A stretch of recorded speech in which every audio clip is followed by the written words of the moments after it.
Hook, Line and Stinker is a Wile E. Coyote and Roadrunner from 1958. It's directed by Chuck Jones and written by Michael Maltese.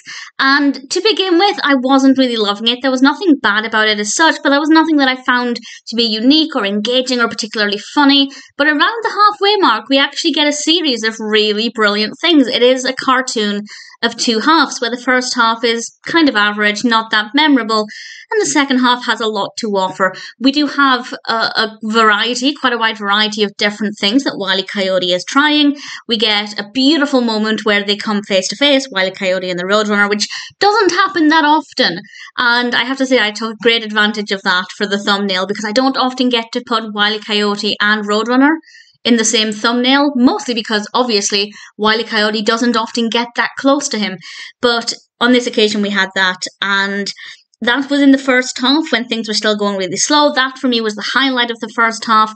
I will now, with some spoiler warnings, discuss some personal highlights from the second half, but to sum up very briefly, slow pacing, but once it got going after about 3 minutes, it was really enjoyable, very well animated, with some enjoyable moments that I will now explain in a little bit of detail, so spoilers from now. The first bit that I really enjoyed is when Wile E. Coyote was rolling out the dynamite. I'm not a fan of dynamite in any cartoons, I just don't care about it, but when it's done right, it can be good. And what I really liked about this is the animation of the dynamite rolling backwards, and just the way that that happened was so engaging to watch. I really enjoyed that.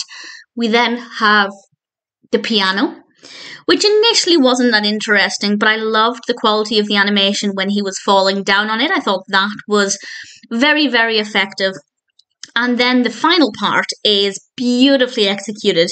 This is when he uses a slingshot to hit a watering can, and that triggers a chain of events that lights a cannon that would hopefully strike the Roadrunner, who is currently on a very attractive black and white bullseye.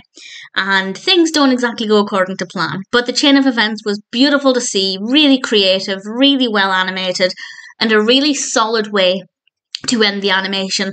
So the first half, as I said, not that great. It is about the 3 minute mark that the dynamite rolls backwards, and from there, I really enjoyed it. I definitely think we got a strong shift in quality for the second half, and it ultimately ended up being a cartoon that I really thoroughly enjoyed. So if you're a fan of Wile E. Coyote and the Roadrunner, and you haven't seen Hook, Line and Stinker, then I'd say it's definitely worth watching. The first half might not be very good, but it's still worth it.